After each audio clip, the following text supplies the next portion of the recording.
Thanks so much, Farron. Good reporting. We appreciate it. There is a new report out today that seems to show which sector in the United States has made the most money off of the 9/11 attack against us.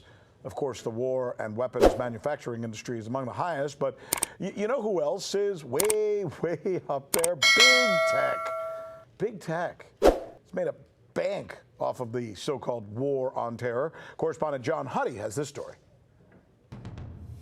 The report is titled Big Tech Sells War, and it was published by the Action Center on Race and the Economy, Empower Change, and Little Sis.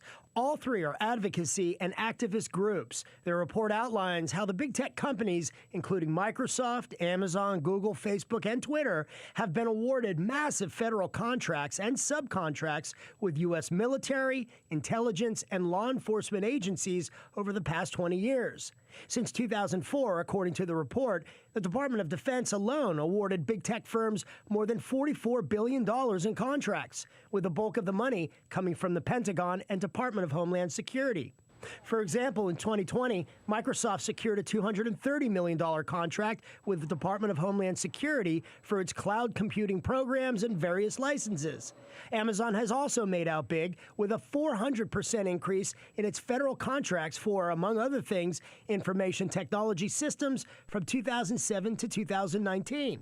The report notes that contracts were, quote, primarily with agencies central to the war on terror, analyzing data pulled from Tech Inquiry, an online tool that allows users to explore U.S. government contracts. But in its own report about the ties between Silicon Valley and the U.S. military and law enforcement agencies, Tech Inquiry does note that only Facebook, Apple, and Twitter look to be staying out of major military and law enforcement contracts, though it is clear Facebook and Twitter received U.S. taxpayer money for, among other things, advertising and social media campaigns from the Department of State and the U.S. Agency for Global Media, or USAGM for short.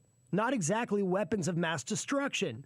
The report does note, though, there's been a, quote, revolving door between big tech and U.S. intelligence and Homeland Security officials who ended up going to work for companies like Amazon and Microsoft. So the bottom line is the big tech companies did make some big money from U.S. government contracts. And as long as big tech is selling its computer programs and IT systems, Uncle Sam appears to be buying.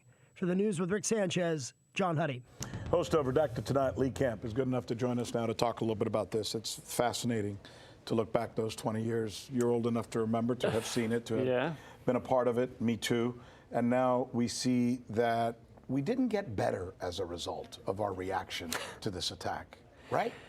No, I wouldn't say we did. I'd say that, it's called the shock doctrine. When these events happen, these catastrophic events, the largest corporations, the most powerful people have ways to exploit them and make a shload of money, let's just say. Because it's not, we were just talking before while we were watching this together, it's not just big tech. It's big arms manufacturers. Right. It's big media. I mean, we could go on. We were kidding, but all the bigs have done well. Well, all the bigs have done great. Yes, big oil, yeah. I think people think it's like just the weapons contractors. They go, the weapon contractors made a lot of money from the war. But, you were pointing out like big tech. I mean, they made billions upon billions of dollars from this. Google's motto when they were founded was "Don't be evil." Well, quietly in the past several years, they've taken that off their, charter. They removed "Don't be evil" because what they do is evil. War is now digital in many ways. So that's not a good thing. But when this happened, we did all come together for a time. We were all united. Yeah. I mean, Le Monde, the newspaper in France, said to the world, on this day, we are all Americans. And Americans, black, white, Latino, Hispanic, gay, everybody came together. What the hell happened to that? Well, that shows what that moment could have been used for. It could have been used for global cooperation, for a change in the way that America viewed, the way it dominates the world. They could have viewed it differently, and we could have changed the path, and we could have come together. And instead, you have a tiny group of ruling elite who said, no, this is a chance for us to dominate, to invade, to make a lot of money, to destroy the countries we view as enemies, and did the opposite of